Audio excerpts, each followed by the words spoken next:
Today we celebrate the Feast of the Immaculate Conception. Our Lady's Immaculate Conception refers to the fact that she was born without sin.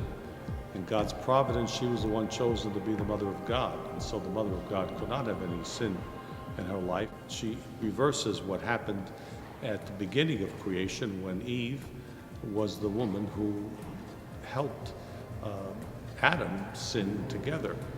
And it is a woman who reverses things. This is basically the history of salvation that we celebrate today. Also today is a wonderful occasion. We launched the NET, the New Evangelization Television, and it's an appropriate day because we see that the angel Gabriel brought the good news to Mary. It was the first good news humanity had heard since the fall. And this is also good news that we bring with the NET and New Evangelization. And that's, I think, the connection. It's wonderful. Mary's response is truly important. She says to the Archangel Gabriel, "Behold, the handmaid of the Lord. May it be done to me according to your will." Mary provides for us the model of all Christian life, an openness and an ability to do God's will in our lives and not our own will. Our own will, which many times leads us to sin. Yes, we have been delivered by sin through our baptism, original sin that is. But now we must overcome in our own lives the tendency to personal sin, the tendency to do our own will and not God's will. But the good news is that it is possible, with God's help, to do what is good. And this we know today to be the good news that gives us hope. This is the new evangelization in our own day. Well, I think, again, the Blessed Mother is the mother of the new creation, right? And so I think the bishop was very anxious to see that the prayer channel, now NET, could be a vehicle for promoting that new creation, not only here in Brooklyn and Queens, but throughout our city. Well, you know, a lot of priests, bishop, people give media lip service.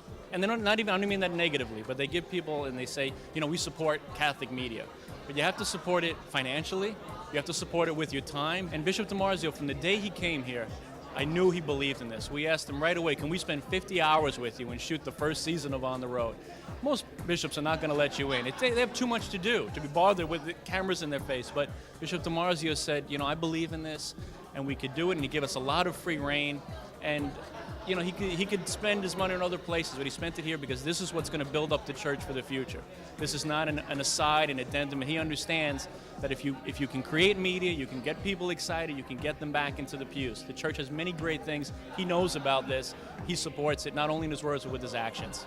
Yeah, my role as Vicar of Communications is to ensure all the communication elements in the diocese, whether it be the tablet, the prayer channel, our public information office, or government affairs, that all of them are working to promote all the positive work that is going on in this diocese to help people come closer to God, to be more like Christians, to be other Catholic, to be another Christ in the world. I started as a volunteer 14 years ago. 2 days a week, never trying to work up, just wanted to help out, do something good. And next thing you know, life starts moving along. And you know, last year Monsignor asked me if I would take over ministry, which he gave birth to. I mean, he started with a blank piece of paper and built a whole ministry. So I just had to repaint the walls. So it's a great honor. It's something you don't expect. You have to sit back and appreciate in gratitude what Monsignor's given, what the bishop's given, the priests, and what God gave me. There is an opportunity to reach many, many people through television. It's a modern means of communication. And the church should use all the means possible to evangelize, and this is one of the ones that are available to us. And with the new approach, hopefully we can even attract more people to it.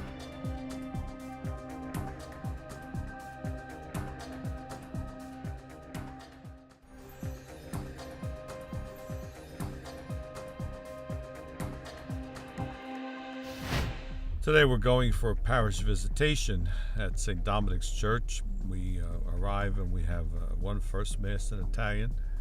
We have the second Mass in English. Then we will greet the Spanish community before their Mass, and then we have a meeting with the Pastoral Council, the Finance Council. So that'll be more or less the day.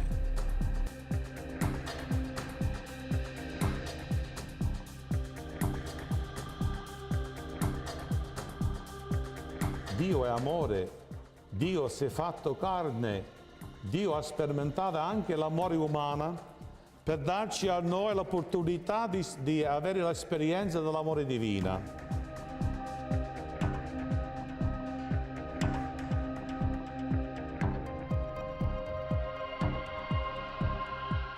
Well, each parish is about the same. We would do usually 2 masses, and we would meet with the pastoral council, finance council combined, talk to them, have some questions from them, and that would be basically it. It gives a chance to see the pastor in place and the associates if there are any.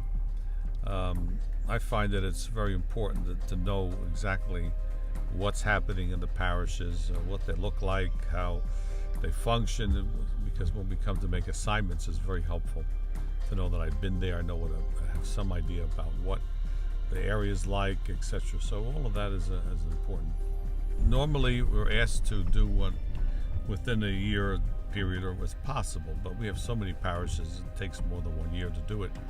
But we do have a plan where we're going to have the auxiliary bishops also doing some of the visits, so that we hope within year and 18 months we'll be able to visit all the parishes once, so they will everybody have seen a bishop besides having been there for confirmation. They'll be there for pastoral visit. Well, there's about 216 parishes. Some of them have been combined, but we still have 216 churches, more or less, in operation. And when I say combined, that the parishes may have 2 churches, but it's 1 parish, 1 pastor. And this is happening slowly in the diocese as we see congregations that would be better joined to one close to them. And with the lack of priests, we would have to also consider that as one of the things, lack of personnel. Well, the challenge is because there's so many parishes. The advantage is that we're a small territory, so it's not so difficult to get around from one parish to another. Some dioceses, the bishops have to travel 5-6 hours by car. Vast territory, but we're not in that situation. Good traffic can tie you up sometimes, but basically there's no place in the diocese that's more than an hour away at any particular time, even with traffic. Normally you can do it. That's true. We have a wonderful driver that he knows all the back roads, so we never have been late for anything yet.